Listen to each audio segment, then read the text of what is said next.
Hello everyone. Today I'm here to talk about one of my favorite novels.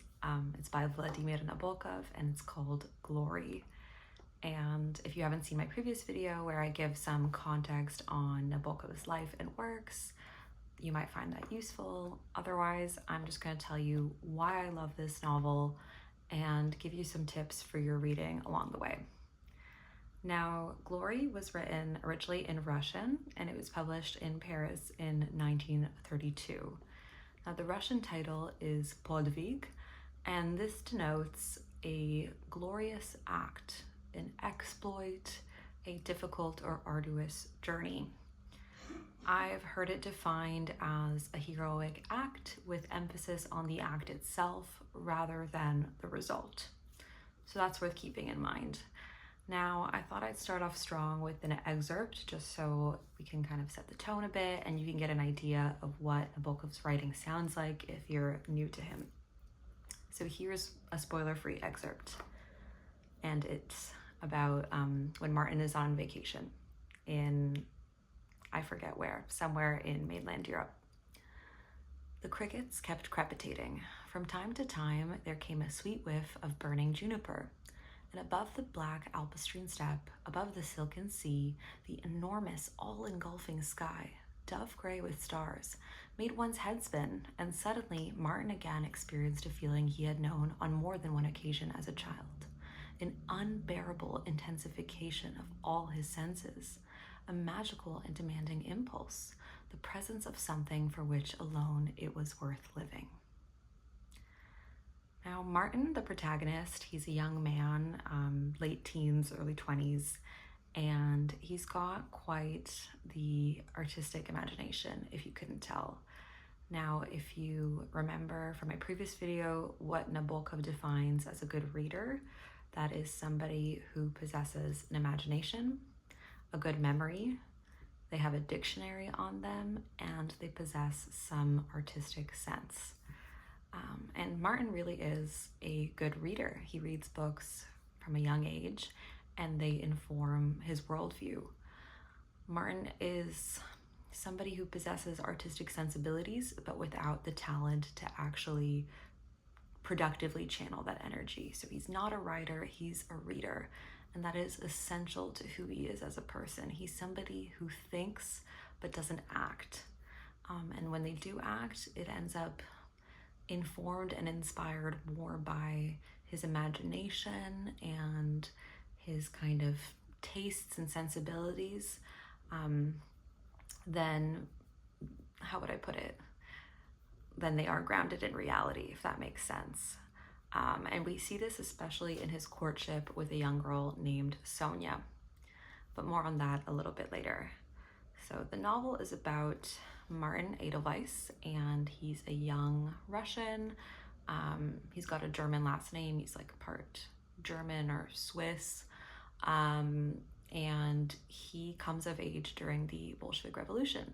So his family flees to Europe and they stop in a couple different places, but ultimately he winds up at Cambridge to study Russian literature, which Nabokov also did in real life. Now, active reading, as I mentioned in my previous video, really gives you the clues to encoded messages in Nabokov's work. But I've studied these novels with experts, so I'm here to give you some clues to those messages. Now, the name Martin means it's a small European swallow, which is a migratory bird. So already in his first name, we get a sense that this is somebody who is flighty, who travels a lot, and of course is in exile. His last name, Edelweiss, is a small white alpine flower, and that it has a short lifespan. It's also accessible with difficulty. It's up in the mountains, so it denotes adventure, devotion, folk courtship rituals. People used to climb up into the mountains to find this flower and give it to their loved ones. It also perishes easily. So these are some things to keep in mind. And this is out in the open. You know, this sounds like a spoiler because I'm telling you, but anybody with a dictionary can find this out from themselves. which is what Nabokov actually really is begging you to do. He's begging you to interrogate everything that he says, because that's half the fun of reading. Now, Martin's mother's last name is Indrikov, and Indrik is a mythological creature from Slavic folklore. So already there's this kind of literary, magical undertone, this kind of make-believe. When it comes to Martin and reading, I don't know if you've maybe read the famous short story by Anton Chekhov. It's called The Lady with a Little Dog. I've talked about it on my channel before, but there's a really amazing scene where Nabokov describes Martin reading this story, and we see how what Martin clings to is not kind of big picture stuff. It's really tiny details that capture his attention. For example, he notes when reading this book how nicely, the character Anna loses her glasses. And in the book, what that is there's a scene where Anna and her lover are on the docks and she drops her little glasses, and Chekhov doesn't say why, but of course it's because she picks up her beau's hand. She's holding his hand, and so the hand that she used for her glasses, it falls. So little things like that. That's what Martin clings to, and that's what Nabokov wants his readers to cling to. What else? So Martin's mother and his lover in the novel actually have the same name, and that is Sofia, which gets nicknamed as Sonia, and both betray him in different ways. There is a Hamlet subtext. Martin is the prince. He studies in England, and he also struggles to reconcile himself to his mother's remarriage after his father's death to his uncle. That's not a big spoiler, that happens right at the start of the book. I should also note that chapter segmentation in this novel is completely and utterly irrelevant. Chapters do not end when episodes end. Rather, Nabokov was just forced to divide his book into chapters for publishing, and it's pretty randomly done, just by, page number and quantity, rather than, there's no thematic, kind of grouping here of chapters. And what this means for the reader is you have to keep track of things yourself. You have to keep track of time passing yourself. Nabokov is not going to tell you what year it is, what season it is. He's just going to describe it to you. He'll say, this long has passed since this event in the novel. And you have to think to yourself, okay, well, Martin was roughly 16 when that happened, so now he's probably 20. That sort of thing. He really makes you work at every turn. What else do we have? Oh, okay, some things to keep your eyes peeled for. At critical moments in this novel, you'll see usually these three things. There's a swan, a path, and a striped butterfly. And sometimes these symbols surface obliquely, and you'll just have to keep your eyes peeled for them. Butterflies are really important to Nabokov. I don't think I mentioned that he actually collected butterflies and studied them and donated them to museums, and he had one named after him. So if you ever see the symbol of a butterfly associated with Nabokov, that's why. Am I forgetting anything? Okay, you know what? I feel like I've talked about everything but the plot, and that's because I've mentioned this before, but Nabokov's fiction isn't always plot-based. I shouldn't generalize, but this novel, it's not plot-based. It's actually pretty ironic that in a novel called Glory, nothing really happens. We just see Martin go through life, go to England, study, interact with people. What's really beautiful here is the language, and I don't know, the relationships between characters fascinate me.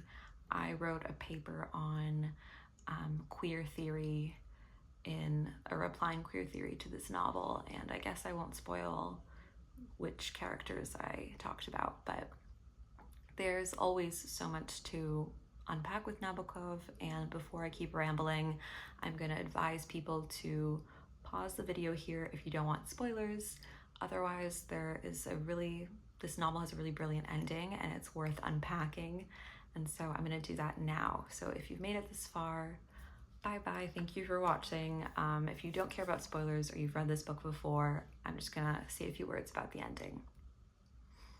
Okay, so Martin's glorious act. What is it that he hopes to achieve? He doesn't formulate this himself for a really long time, but we find out towards the end of the novel, he wants to cross the border illegally back into Russia. He actually refuses to get a visa that would enable him to cross legally. He wants to do it illegally. And this 24-hour trip to Russia, his goal is just to go there for 24 hours and come back, evokes Odysseus's descent to the underworld for 24 hours.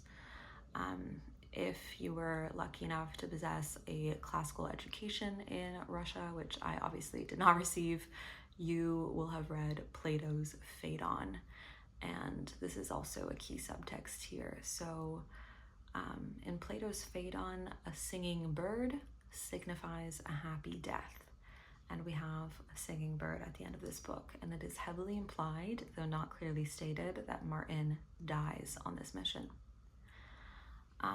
And this bird is quite canonical in the European literary imagination of suicide, because that really is what Martin's doing here. It's a suicide mission. I mean, he thinks he can go into Bolshevik Russia legally, and it's kind of doomed to fail miserably. But death for Martin is a reward, just how Socrates views death as deliverance. This is also codified in Plato's Phaedon. Death for Martin is kind of the most glorious thing that he ever does. And podvig, which I mentioned is the Russian title, is a key word in socialist realist literature. That is the official Soviet propaganda-infused literature. And it's associated with the ideal Soviet human being. So I leave you to ask yourself, what does it mean for Nabokov to title his book Podvig? What is he saying about Russia? What is he saying about Martin? I should also note that it took Nabokov a really long time to settle on a title. He debated calling the book Incarnation, the Romantic Age, Golden Age, all these things that kind of hint that Martin is out of step with the times and that he belongs to a different era. All right, if you made it to this point in the video, thank you so much for watching. I hope you found this helpful, and please feel free to tell me in the comments what sort of video you'd like to see from me. If there's a particular writer or book you'd like me to talk about, I'm always happy to receive suggestions, but I'll be making a few more videos about Nabokov. Okay, thanks so much. Take care and have a lovely day.